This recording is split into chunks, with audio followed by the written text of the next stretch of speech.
बोलो जयकारा बोल मेरे श्री गुरु महाराज की जय। सभी गुरुमुख प्रेमियों से सब प्रेम जय सच्चिदानंद। वंदो चरण सरोज गुरु मुद मंगल आगार। जय सेवत नर होत हैं भवसागर से पार। गुरु जी के सुमिरन मात्र से नाशत विघ्न अनंत। तासे सर्वारंभ में ध्यावत हैं सब संत। गुजर जाते हैं खूबसूरत लम्हे यूं ही मुसाफिरों की तरह। यादें वहीं खड़ी रह जाती हैं रुके हुए रास्तों की तरह। एक उम्र के बाद उस उम्र की बातें उम्र भर याद आती हैं, पर वह उम्र फिर उम्र भर वापस नहीं आती है। कितना हम समझें, कितनी गहराई से समझें, ये अपने पर निर्भर करता है कि खूबसूरत लम्हे कौन से होते हैं। चाहे कैसी भी घड़ियां हों, वक्त हो, व्यतीत तो हो ही जाता है। समझने की बात यह है कि आज जो उम्र है हमारी, यानी एक उम्र इससे पहले और एक उम्र ये, एक उम्र के बाद उस उम्र की बातें उम्र भर याद आती है। बचपन को याद कर लें, जवानी को याद कर लें, अगर अभी बुढ़ापे में कदम रखा है या अभी युवा स्थिति है हमारी, तो बचपन की उम्र को याद करें। और ऐसे याद करेंगे कि फिर याद करते ही रह जाएंगे, वो उम्र तो वापस नहीं आएगी। यानी एक वक्त ऐसा आता है कि सब कुछ पीछे छूट जाता है, सब कुछ पीछे छूटता रहता है। और आगे भी हम कहाँ जा रहे हैं? कहीं ऐसा ना हो कि हम भी सब कुछ पीछे छोड़कर भी हम खड़े वहीं के वहीं हों। जैसे तेली का बैल सारा दिन चलता है, आँखों पर उसके पट्टी बंधी होती, आँखों पर खोपू चढ़े होते हैं। वो तेल की घानी को पीसता है, तेल निकालता है, सारा दिन चक्कर लगाता है। जब तक वो तेली, उस बैल का मालिक उसको छुट्टी ना दे, तब तक वो चलता है। लेकिन अगर वो समझ सकता हो, अगर वो नहीं समझता तो हम समझ सकते हैं कि उसने सफ़र कहाँ किया। सारा दिन चलता रहा, लेकिन पहुंचा कहीं भी नहीं। फिर सफर का लाभ तो कुछ ना हुआ। हम भी अगर बहुत कुछ छोड़ चुके हैं पीछे, तो कहीं पहुंचे तो होते, किसी मुकाम पर पहुंचे होते, किसी मंजिल पर पहुंचे होते। फिर भी हम कहते हैं कि हमने ये कर लिया, हम इस ऐसे मंजिल हासिल हो गई, हमें इस मुकाम को हमने पा लिया, हमने ये सफलता पा ली। पीछे जो छोड़ चुके हैं, जिसको हम छोड़ चुके हैं, या यूं कहें कि खो चुके हैं, उम्र को हम छोड़ चुके हैं, पीछे खो चुके हैं। यानी पूरा जखीरा श्वासों का छूट गया हमारे हाथों से। या जिसे हम कहें कि उम्र, अब इसी उम्र में जीवन भर बड़े खूबसूरत लम्हे भी आए होंगे, वो भी पीछे छूट गए। सुख भी आए होंगे, दुख भी आए होंगे। जैसे मुसाफिर सब कुछ पीछे छोड़ता जाता है, आगे सफ़र उसका बढ़ता जाता मंजिल की ओर। सब कुछ पीछे छोड़ते छोड़ते हम जो समझते हैं, कहते हैं कि हमने मंजिल को प्राप्त कर लिया है, वो मंजिल है क्या? कहीं वो तेली के बैल की तरह प्राप्त की हुई मंजिल तो नहीं है कि सारा दिन सफ़र करते रहे, खड़े वहीं के वहीं हैं, वहीं के वहीं चक्कर लगा रहे हैं। हम भी अगर इसी प्रकार से माया के इर्द गिर्द, माया के इशारों पर नाच रहे हैं, तो यूं ही चक्कर लगाना हुआ। मंजिल कौन सी प्राप्त की, कौन सा ठिकाना, कौन सा मुकाम हासिल हुआ? संसार के अंदर किसी ने मुकाम पाया तो धन पदार्थ जोड़ लिया, किसी ने मंजिल को पाया तो बैंक बैलेंस बना लिया, किसी ने घर परिवार को बेहतरी से चला करके बाल बच्चों की शादियां कर दी। बस यही मंजिल है, हो गई प्राप्त मंजिल। इस प्रकार से उम्र व्यतीत करके, पूरी आयु समाप्त करके कोई अभी कह सकता है कि मैंने सब कुछ कर लिया है और अब मैं फ्री हूँ, कुछ साथ ले जाने के लिए मैं संतुष्ट हूँ कि मैं आगे जा कर के ये कह सकता हूँ कि मैंने ये बड़ा मुकाम हासिल किया, ये लाहा प्राप्त किया, ये सरमाया एकत्र किया, पूरी उम्र को समाप्त करके ये कुछ मैंने पाया है जो मैं साथ लेकर आया हूँ। कोई कह सकता है ऐसे? एक बार विचार तो करें। और अगर इसी प्रकार हमारे पास कुछ कहने को नहीं है, कुछ गिनती करके दिखाने को नहीं है कि क्या क्या हम लेकर जा सकते हैं साथ, फिर ये कैसा मुकाम है, कैसा ये सफ़र है जो हमने तय कर लिया? यानी इस जन्म को प्राप्त करने से पहले जो हमारी स्थिति थी वहीं के वहीं खड़े हुए हैं। ये जीवन जो मिला था, इस जीवन में जो ये उम्र जो हमारी एक रचना प्रभु की हुई, इस उम्र में हमने वो करना था जो इस उम्र से पहले हमारे पास नहीं था। तो ऐसा हमने क्या किया जो हमने इस उम्र को खर्च करने के एवज में एकत्र किया हो और कह सकते हो कि पिछले जन्म में जो हमारी कमी थी वो हमने पूर्ति कर ली, या इस जन्म को प्राप्त करने पर जो हमारा मकसद था इस जन्म का, इस जीवन में जो कार्य करना था वो हमने कर लिया। हमारे पास तो यही सब कुछ कहने को रह जाता है कि मैंने घर बनाया, परिवार बनाया, रिश्ते नाते, रुपया पैसा, महल माड़ियाँ, रंगले बंगले, गाड़ियाँ। ये कहने के लिए, इनको गिनाने के लिए ये संसार का झूठा चक्र है।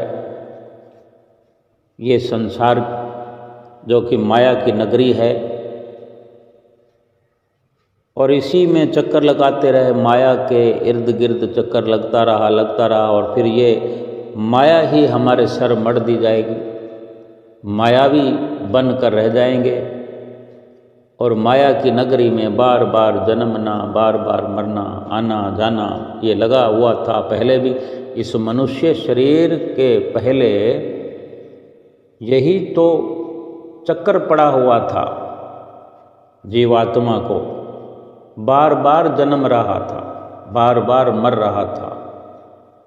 ये 84 का चक्कर न समाप्त होने वाला ये दुख मिटाने के लिए ही तो ये सर्वश्रेष्ठ मनुष्य जीवन प्राप्त हुआ हमें। और वो सब छोड़ करके वहीं के वहीं खड़े हुए, खर्च तो सब कुछ कर दिया, पूरी की पूरी उम्र, पूरा जीवन, समय पूरा का पूरा खर्च कर दिया, या यूं कहें कि खुर्द बुर्द कर दिया। हमारा तो कुछ नहीं था, श्वास हमारे नहीं थे, शरीर हमारा नहीं था, ये सब उधारी का था। यानी अमानत को खयानत कर दिया, खुर्द बुर्द कर। किसी की चीज़ हो उसको हम अपने पास रखे हुए कोई हमें रखने के लिए दे दे, भरोसा कर ले, अमानत होती है वो, किसी की रखी हुई वस्तु संभाल कर रखने के लिए होती है। और खुर्द बुर्द का मतलब यही होता है कि हम उसको बिखेर दें, खराब कर दें, या छुपा लें, या खर्च कर दें अपने लाभ के लिए और वापस ना लौटा पाएं। और फिर ये सबसे बड़ी बात है कि किसी की मिली हुई, किसी से प्राप्त हुई अमानत या किसी से प्राप्त हुआ उपहार, चाहे दया करके हमें इस्तेमाल करने के लिए मिला हो, उसको खर्च करके अगर हमने अपना निजी तौर पर ही सही कुछ भी लाभ प्राप्त किया हो तो नजर आना चाहिए।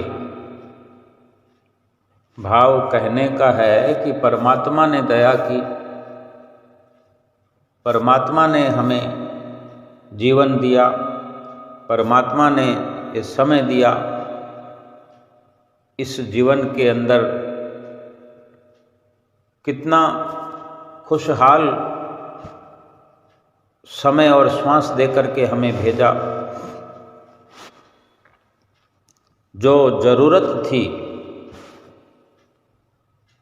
इसके बदले में एकत्र करने की, हमारे लिए ही जरूरी था, हमें ही जरूरत थी।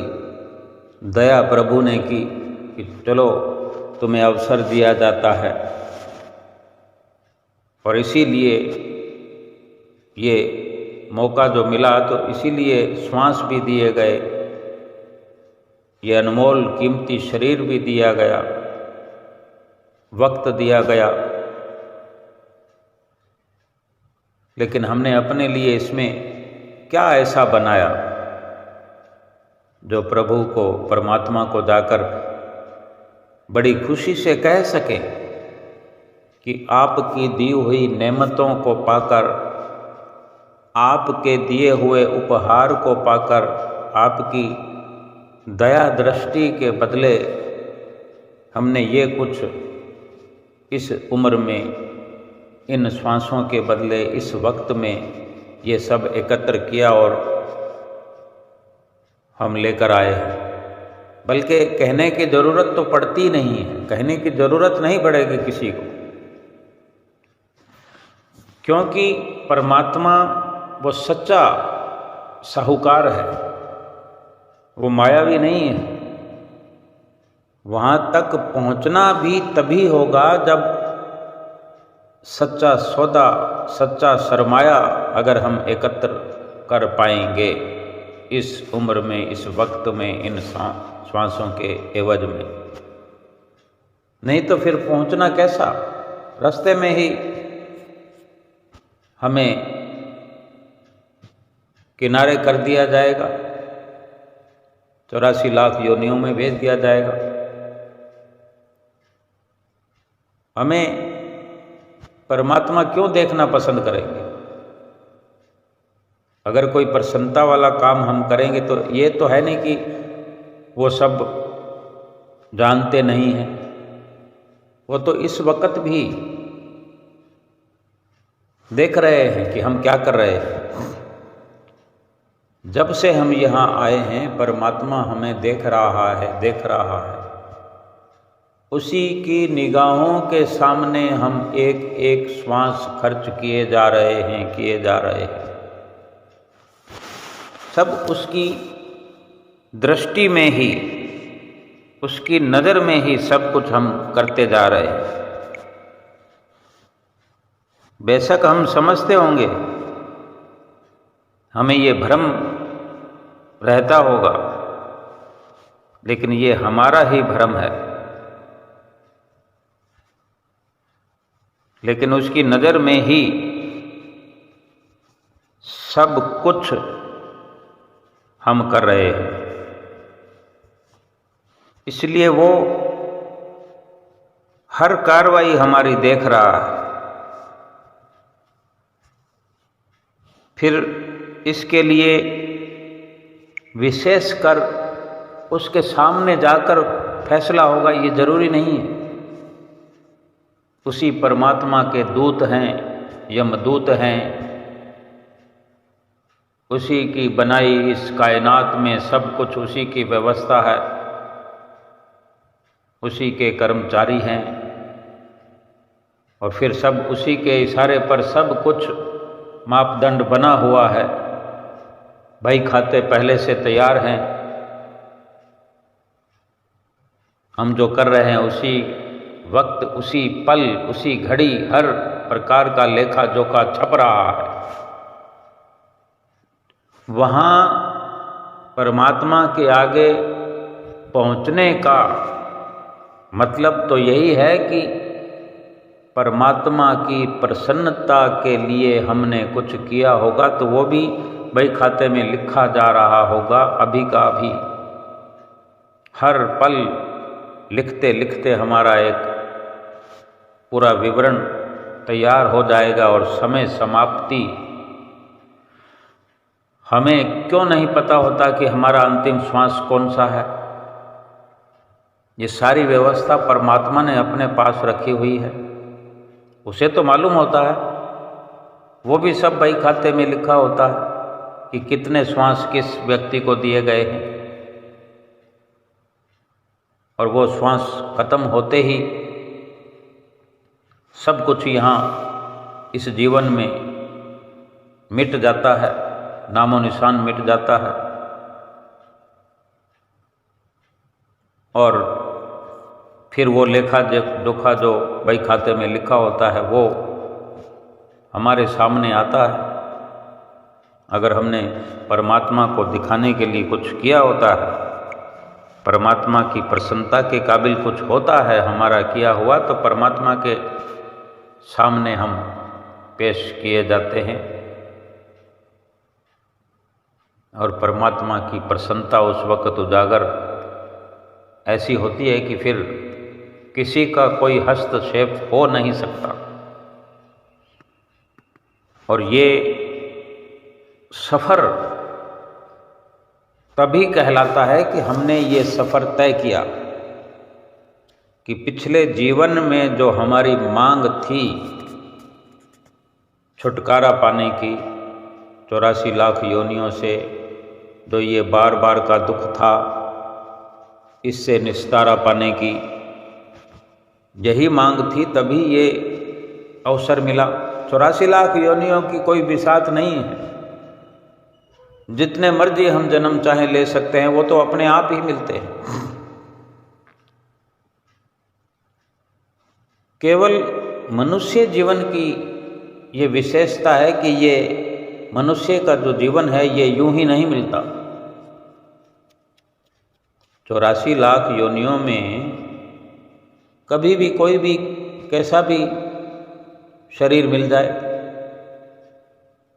कोई भी जीवन मिल जाए, घोड़ा बन जाए, गधा बन जाए, बैल बन जाए, चिड़ी बन जाए, कबूतर बन जाए, कौवा बन जाए, मगरमच्छ बन जाए, सर्प बन जाए, अजगर बन जाए, मच्छर मक्खी मकोड़ा कुछ भी बन जाए, उसमें प्राथमिकता क्या है? भक्ति तो नहीं कर सकता ना। एक जन्म खत्म हुआ, दूसरा मिल गया, उसमें कोई परमात्मा से मिलने की फैसिलिटी नहीं होती। जब मनुष्य जीवन में भी अगर परमात्मा को मुंह दिखाने जैसा कुछ नहीं किया होता, तो फिर 84 लाख योनियों का ही अगर हमें फिर से अवसर प्राप्त हो रहा है, तो इसमें परमात्मा के सामने खड़े होने जैसी हमारी औकात ही हमने नहीं बनाई। तो परमात्मा हमें क्यों देखना पसंद करेंगे? अगर उनके मुताबिक, उनकी आज्ञा के मुताबिक, अपने वादे के मुताबिक हमने ये जीवन का सफ़र किया हो, इस उम्र को ढाल दिया हो, उसके वचनों की संभाल की हो, उनके नक्शे कदम पर चलने की कोशिश की हो, क्योंकि वही परमात्मा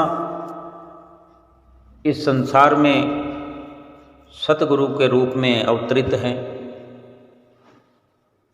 और हमारे लिए, गुरुमुख प्रेमियों के लिए तो ये बहुत बड़ी सौगात है इस जीवन में। ये बहुत बड़ी बात है इस जीवन में कि परमात्मा ने जो दया करी, ये मनुष्य जीवन दिया, श्वास दिए, इतना वक्त दिया, ये सुंदर रचना संसार की हमारे हवाले कर दी कि हर प्रकार की सुख सुविधा का लाभ प्राप्त करते हुए भजन करो, सुमरन करो, भक्ति करो, क्योंकि ये सब सिखाने के लिए, समझाने के लिए भी वही निराकार परमात्मा साकार सतगुरु के रूप में हमें मिले हैं। श्री परमहंस अवतार हमारे जीवन में हमें सुंदर अवसर देने के लिए आए हैं। घर बैठे हमें अवसर दिया है। भाग होया गुरु संत मिलाया, प्रभ अविनाशी घर में पाया। ये हमारे भाग है कि सतगुरु हमें मिले हैं, अविनाशी प्रभु संत रूप में हमें मिले हैं। हमारे लिए इस पृथ्वी पर, इस धरा धाम पर निराकार परमात्मा साकार रूप धारण करके आए। गर्मी सर्दी, दुख सुख, धूप छांव, सब कुछ हमारे लिए ही वे अपने तन पर सहन करते हैं। और अगर हम परवाह ही ना करें, उनके बताए हुए मार्ग पर न चलें, उनके तौर तरीकों को ना अपनाएं, उनकी हिदायतों को अमल में ना लाएं, वो तो देख रहे हैं और हर पल ये उनकी तरफ से निर्णय हो रहा है कि ये अवसर मिला सो मिला, याद रखना फिर ये अवसर नहीं मिलेगा। तो फिर दूसरा अवसर ये कहने के लिए भी हमें नहीं मिलेगा कि अभी क्षमा कर दो। सामने जाएंगे तभी क्षमा हो पाएंगे। अगर भक्ति करते हैं, आज हम श्री गुरु महाराज जी के सामने बैठे होते हैं, दर्शन खुले होते हैं, श्री आनंदपुर दरबार में हम बैठे हैं, दर्शन खुले हुए हैं, तो श्री गुरु महाराज जी कैसे सुंदर वचन फरमाते हैं प्यार से। क्या आप गुरुमुख हो, प्रेमी हो, आरती पूजा कर रहे हो, भजन अभ्यास कर रहे हो, सेवा कर रहे हो श्री दरबार की, इतनी हमारी हौसला अफजाई करते हैं। लेकिन ये थोड़ी है कि वो जानते नहीं हम कितना कर रहे हैं या नहीं कर रहे। किसी को चुन चुन कर खड़ा थोड़ी करते हैं। कि भाई आप क्यों नहीं करते। एक ही प्रकार की सबके साथ प्रेम भरी वाणी से सबको निहाल करते हैं, लेकिन भीतर ही भीतर उन शब्दों के अंदर हमारा मार्गदर्शन हो रहा होता है। ये हमको समझना होता है कि हमें गुरुमुख कह दिया है तो क्या हम गुरुमुख हैं। अगर श्री गुरु महाराज जी ने वचन फरमा दिया कि आप सेवक हो, गुरुमुख प्रेमी हो, श्री दरबार की सेवा में लगे हो, हम आप पर बहुत प्रसन्न हैं, लेकिन अगर हम प्रसन्नता के काबिल कार्य नहीं कर रहे हैं तो हमें सोचना है। इन्हीं वचनों से हमको समझना है कि हमारे लिए इशारा हो रहा है कि अगर कोई पोल है, अगर कोई गलती है तो उसका सुधार कर लो, वरना वे तो सब के सब जानते हैं कि हम कितनी श्री आरती पूजा करते हैं, दोनों समय करते हैं कि एक समय करते हैं, या वो भी नहीं करते हैं, कभी कभार करते हैं, कितने दरबार की सेवा करते हैं, कितना सत्संग करते हैं, कितने दर्शन करते हैं, कितने कितने साल हो जाते हैं गुरुमुख प्रेमियों को दर्शन करने के लिए नहीं पहुंच पाते। और कहने को बहुत कुछ है, गुरुमुख प्रेमी बहुत कुछ कहते होंगे, अपनी मजबूरी परेशानी का जिक्र एक दूसरे से कह सकते हैं, लेकिन परमात्मा से क्या कहेंगे। उस वक़्त क्या बहाना बनाएंगे कि हम किस वजह से दर्शन करने नहीं आ सके, किस वजह से हमने सेवा नहीं की, किस वजह से सुमरन नहीं किया, फिर कौन सुनेगा। अभी तो सारा कुछ हो रहा है। श्री गुरु महाराज जी आजकल तो हम हुजूर गुरु महाराज जी के वचन रोज ही सुनते हैं, नित्य सुनते हैं कि सिमरन अवश्य करना है, 5 नियमों की पालना अवश्य करनी है। फिर इसके लिए कोई भी सफाई पेश करने की ज़रूरत है कि हम सच्ची सरकार के आगे ये झूठे दावे बांध सकते हैं कि मुझे नौकरी से फुर्सत नहीं मिली, मुझे घर से फुर्सत नहीं मिली, मुझे बच्चों से फुर्सत नहीं मिली, हमारे बच्चे छोटे हैं, हमारे बच्चे बड़े हैं। जो बच्चे छोटे होते हैं वो बच्चे बड़े हो जाते हैं, फिर उनके बच्चे हो जाते हैं, तब भी हम बहाने छोड़ते नहीं हैं। देखो, जो 2 महीने का बच्चा हो, 1 महीने का बच्चा हो, या बच्चा होने वाला हो, तभी बहाने शुरू हो जाते हैं कि अभी नहीं, थोड़े टाइम के बाद फिर बच्चा हो जाए। अब बच्चा छोटा है, फिर बड़ा होते होते होते हमारे बहाने चलते रहेंगे, इतना बच्चा बड़ा हो जाएगा, उसकी शादी हो जाएगी, शादी के बाद उसके भी बच्चे हो जाएंगे, फिर उसी की दुहाई देंगे कि पोता छोटा है, पोती छोटी है। यानी कहाँ तक हम अपने आप को इन मायावी जो जंजीरें हैं, अपने आप इनको ओढ़े हुए रहेंगे, अपने आप इनमें जकड़े रहेंगे। कोई कहता नहीं है।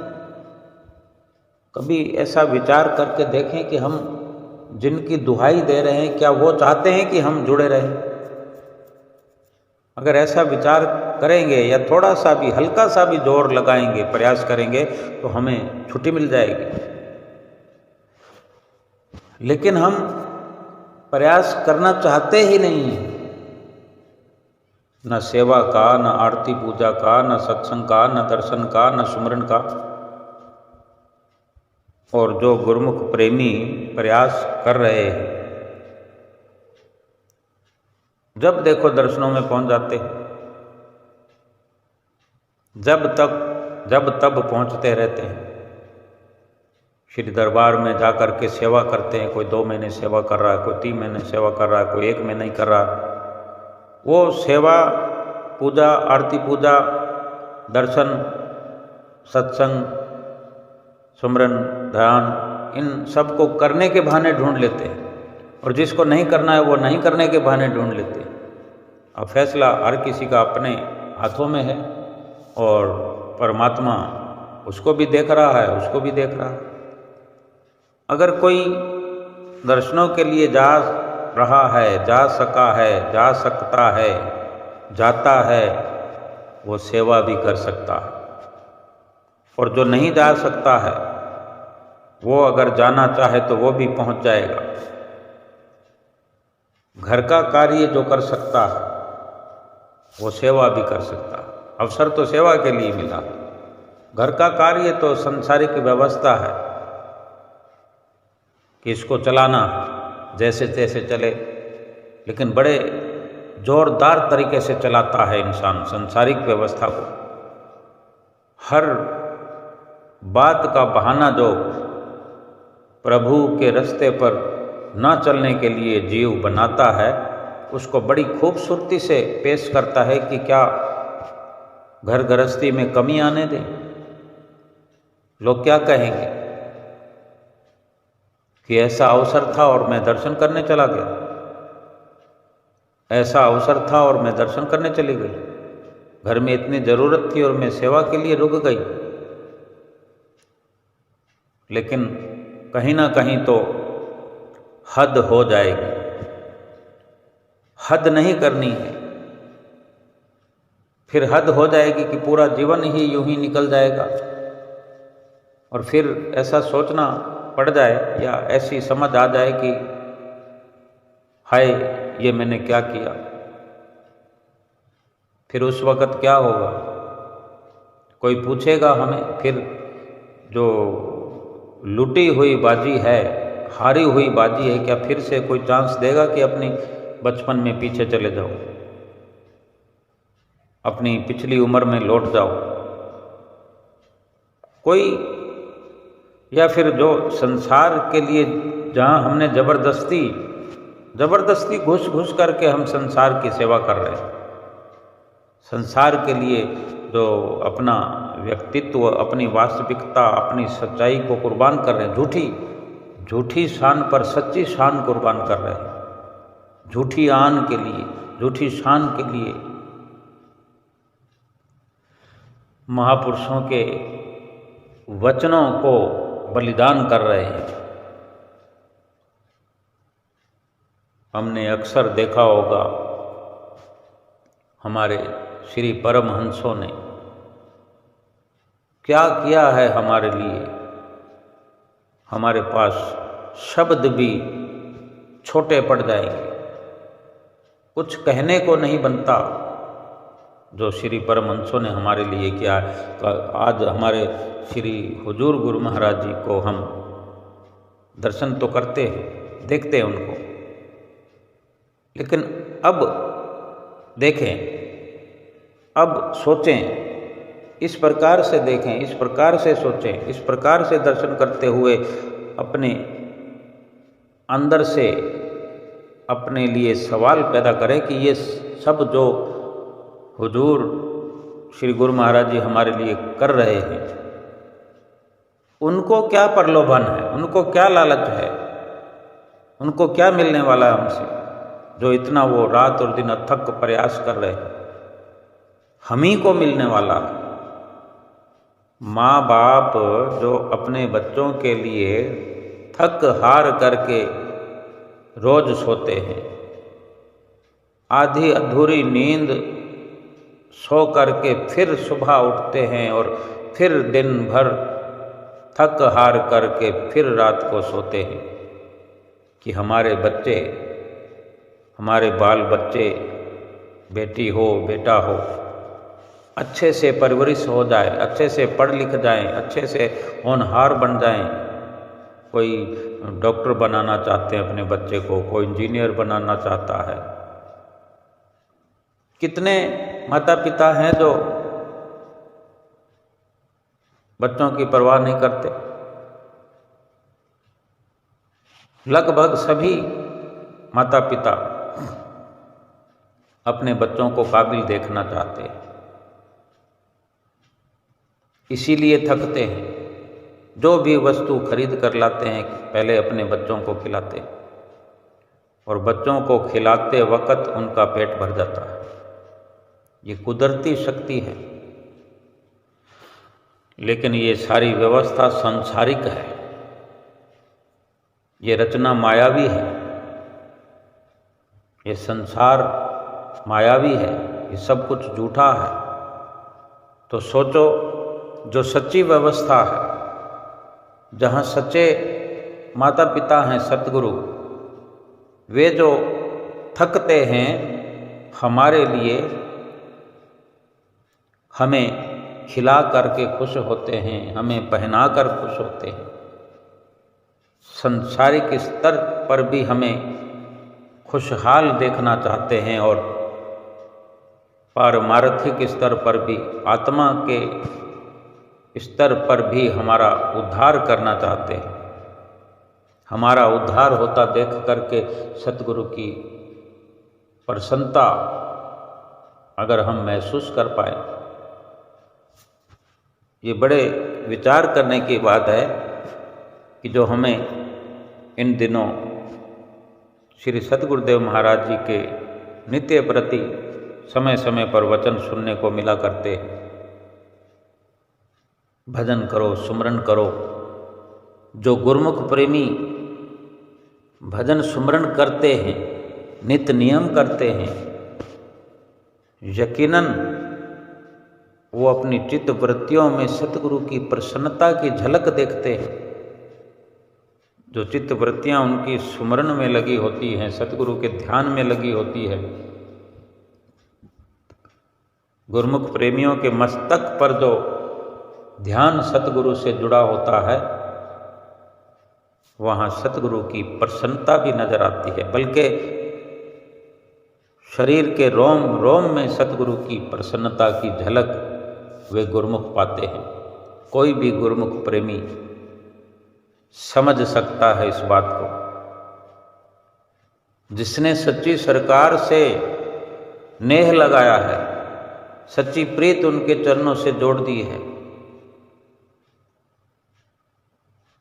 सभी को समझना चाहिए कि सतगुरु की मुखार बिंद से जो वाणी नित्य प्रति एक चिंता भरा स्वर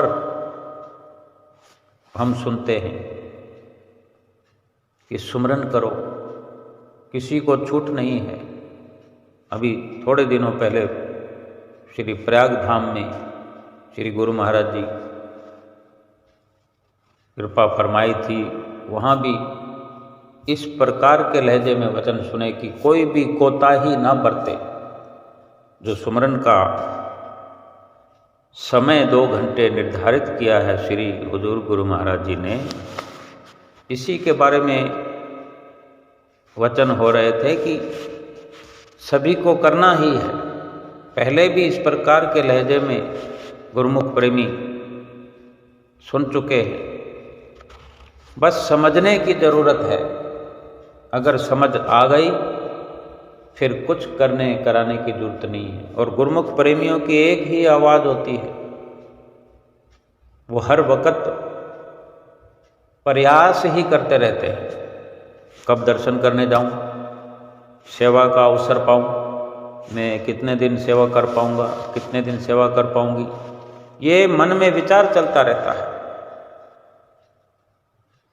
मैं कितनी देर सुमरन कर पाऊंगा, 2 घंटे सुमरन कैसे करना है, वो तिकड़म लड़ाते रहते हैं। कौन से काम को छोड़ दूं, किससे बात करना छोड़ दूं, किसकी संगत छोड़ दूं कि मैं संतों की संगत कर सकूं, किससे बात करना छोड़ दूं ताकि मैं सुमरन पूरा कर सकूं, कौन सा काम छोड़ दूं, कहाँ से समय निकालूं ताकि मैं अपने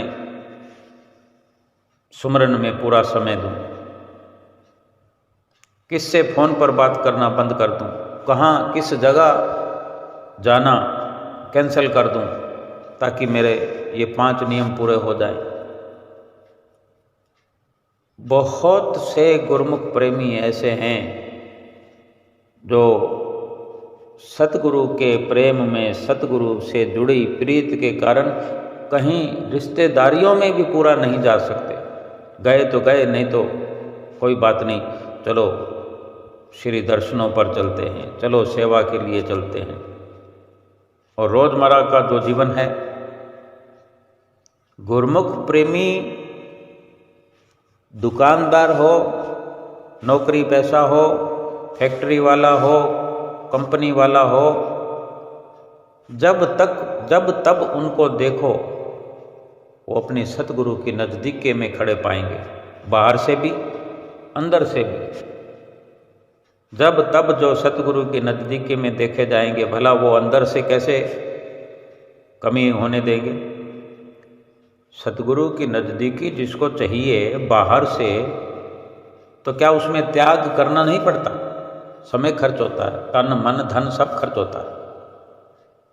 और केवल कह देने से तो इतनी देर में 2-3 शब्द बोले और बात पूरी हो गई, तन मन धन लगा दिए। लेकिन तन लगाना क्या आसान है? तन को श्री गुरु महाराज जी के नज़दीक में जाकर के लगाना। दर्शनों के लिए जो जाता है वो अपने शरीर के द्वारा पहुंचता है, तो क्या मन के बिना पहुंच जाता है क्या? वो मन को साधता है, क्या पता कितने दिनों से, कितने महीनों से अपने मन को साध रहा है। धन भी खर्च होता है, और जो धन खर्च होता है तो पीछे से धन की कमाई भी रुकती है। चाहे किसी के पास हजारों हों, लाखों हों, करोड़ों हों, लेकिन कमाई को बंद करना कोई मशखरी नहीं है।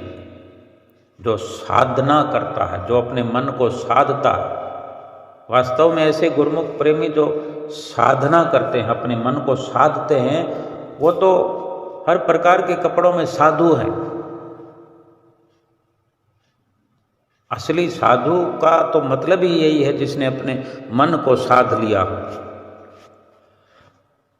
जिसने सतगुरु की वाणी को अपने हृदय के अंदर उतार लिया, जिसने सतगुरु के वचनों को अनमोल से अनमोल समझकर अपनी रग रग में धारण कर लिया। गुरुमुख तो वही है, वही साधु है।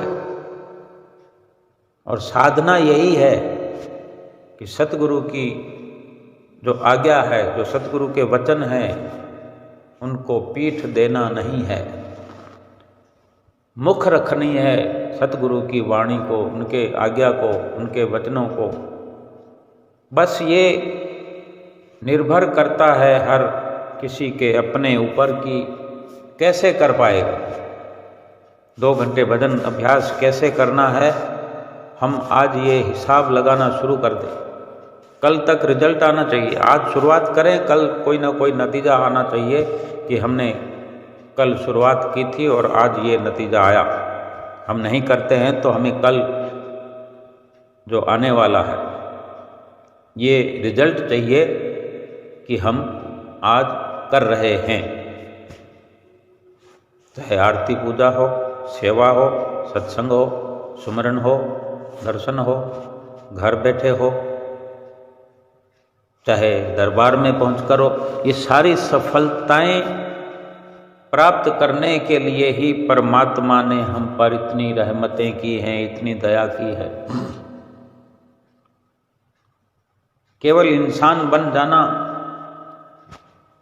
बड़ी बात नहीं है। इंसान बन जाए, इंसान बन के अगर इंसानों वाले काम ना करे तो फिर क्या फायदा हुआ। इंसान का जन्म लेकर हम अगर इंसानों वाले कर्म नहीं कर रहे हैं, फिर जाना तो 84 लाख योनियों में ही है। फिर फायदा तो कुछ भी नहीं हुआ। क्यों? आगे तो हमें खड्डे में ही जाकर गिरना। कोई हंसता हुआ, मुस्कुराता हुआ जा रहा हो, गीत गाता हुआ, गुनगुनाता जा रहा हो, थोड़ी देर बाद कहीं खड्डे में गिर जाए तो उसकी मुस्कुराहट, उसकी हंसी, खुशी, गुनगुनाहट, वो सब की सब समाप्त हो गई। क्या फायदा हुआ उस खुशी का?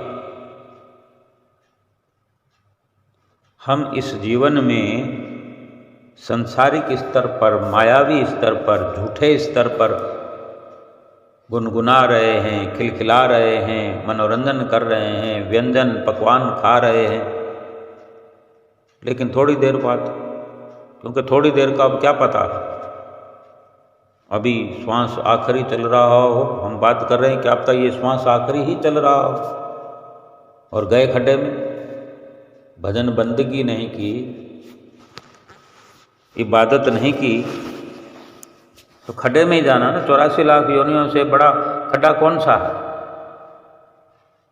आलीशान खड्डा है 84 लाख योनियों का, बहुत गहरा, कि फिर वापस नहीं आ सकता कोई।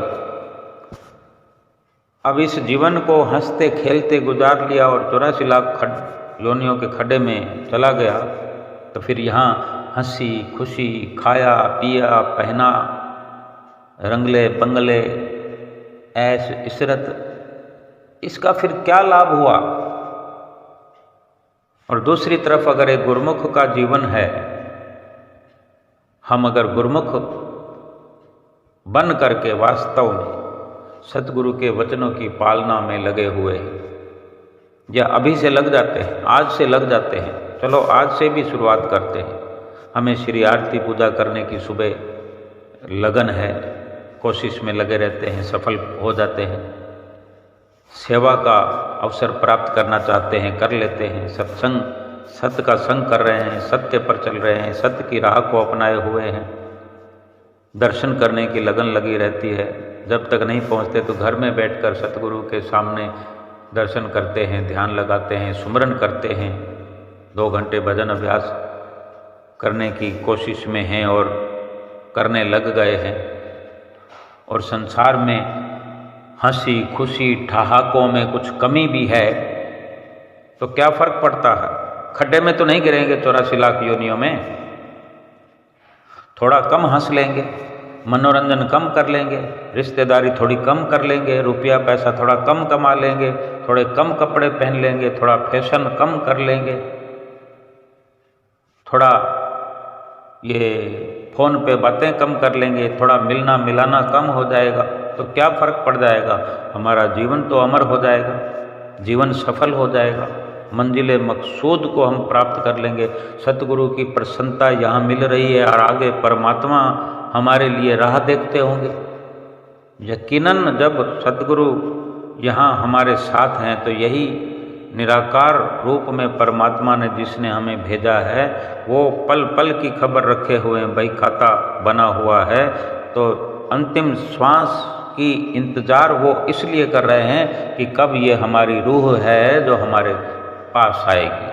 वो इतनी प्रसन्नता लिए हुए पहले से बैठे और कोई बीच में हमें रोक नहीं सकता। 84 लाख योनियों का तो खाता हमने बनाया ही नहीं, तो 84 लाख योनियों में जाएंगे क्यों?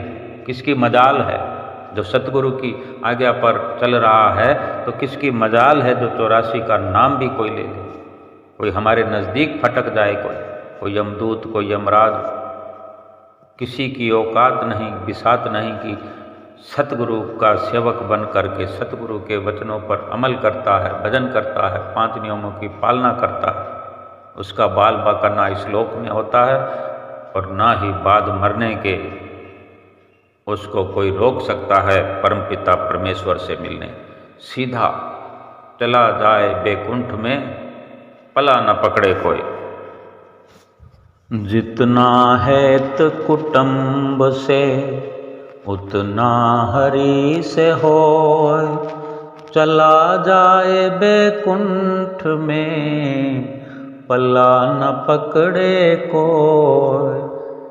जिसने प्रीत ही हरि से कर ली, सतगुरु से कर ली, उसको कोई रोक नहीं सकता। वो सीधा सतगुरु के धाम में जाएगा, कोई भी उसे पकड़ नहीं सकता, उसका पल्ला पकड़ के रोक नहीं सकता, क्योंकि सतगुरु की आज्ञा व मौज पर चलने वाले गुरुमुख प्रेमी सदा इसी विश्वास के साथ एक एक श्वास खर्च करते हैं कि मेरे सिर पे सतगुरु का हाथ है। वे सतगुरु के वचनों को अपने दिल में बसा करके श्री आरती पूजा 5 नियमों की पालना करते हैं, 2 घंटे भजन अभ्यास नित्य करते हैं और अपना लोक परलोक संवार लेते हैं। बोलो जयकारा बोल मेरे श्री गुरु महाराज की जय।